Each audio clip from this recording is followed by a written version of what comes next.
Hello everyone, welcome back to my YouTube channel. I hope you're doing very well. In this video, I'm going to be discussing my FPL team, and hopefully you can use this as a guide to show what you might not do this season in FPL. So to start with FPL this season, I have gone with this team. Here it is. This is my FPL team. And as you can see, my goalkeeper for the start is David Raya. I just think last season Brentford were excellent at keeping clean sheets defensively. They were really solid, and I think that will continue this season. And Brentford's fixtures to start off with aren't too difficult. So I'm going to start off with Brentford and David Raya in goal. My other goalkeeper is Bazunu from Southampton. Now, it is a little bit of a risk going with him because not only is he a new signing, but a lot of people are imagining that Southampton are going to struggle this season. But Southampton's fixtures aren't too bad to start with. And also, I think generally speaking, it's good to have two okay goalkeepers rather than one very expensive goalkeeper, because even someone like Edison or Alisson every now and then concede goals. So you might as well go with two relatively cheap options, and that's what David Raya and Bazunu are. In defence, I mean, you have to go with Trent. He's just one of those players you just have to pick.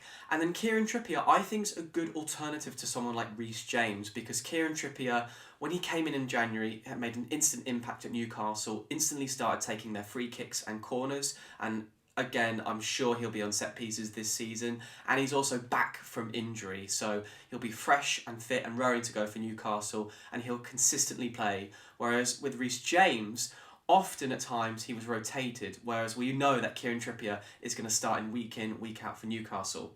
Then I have Perisic, which, similar to Bazunu, is a risk because he's a new signing, but I just anticipate him starting straight away for Tottenham because Conte's worked with Perisic previously and likes the player.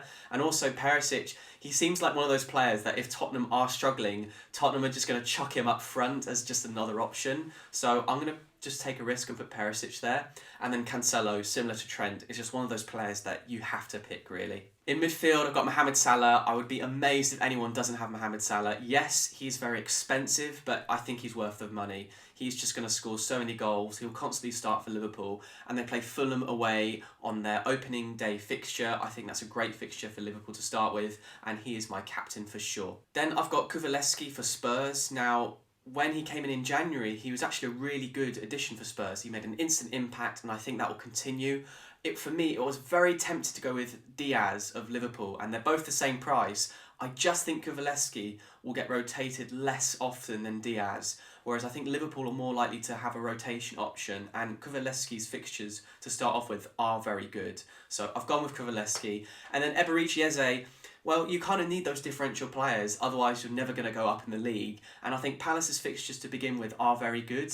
And Eze was one of those players at Palace last season where he had injury issues, but he's fully fit now this season. I think he'll come back, he'll be firing on all cylinders, and he's still very, very young, so he's got loads of time to develop.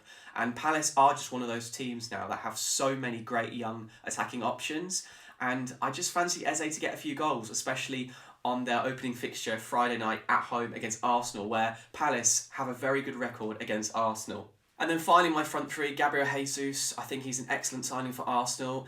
Yes, it's a new signing, so it is a risk, but you just know he's going to start week in, week out for Arsenal. And you kind of should take pre-season with a pinch of salt, but Arsenal have been so dominant in so many of their pre-season games that it's a good omen for Jesus. Then Haaland, yes, again, he's a new signing, and actually, generally speaking, players from the Bundesliga coming to the Premier League don't actually do quite well, or certainly take a while for them to adapt to the league. You look at Weghorst, Sancho, and also Leon Bailey, all have taken a lot of time to adapt to the Premier League, and of course Weghorst has now left the Premier League, but Haaland, his goal-scoring record just cannot be ignored. He will get so many chances at Man City, and if he starts well, his value is going to go up immediately. So I think he's one of those players that people just have to own. For me, it was a toss-up between him and Heung-min Son in the midfield, but like I said, Haaland's goal-scoring record is phenomenal, so you kind of just have to have him. And then Ivan Toney of Brentford, a little bit of a surprise, but I could just see Brentford progressing on from last year. I know a lot of people think they'll struggle, but Brentford are just one of those teams that always recruit very well, so I trust them in that sense. And Ivan Toney, did so well last season. He got 12 goals and 5 assists, so 17 goal contributions.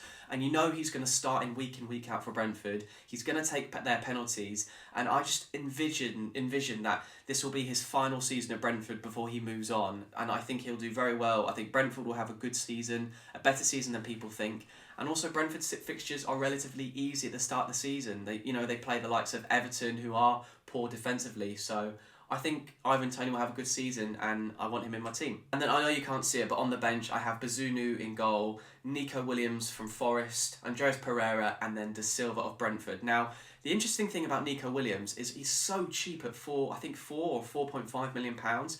And actually, a lot of Forest fans reckon that Nico Williams is even better than Jed Spence, which I think is a big ask. But actually, Nico Williams will play in, week out for Forest, so he could be a really good cheap option for Forest.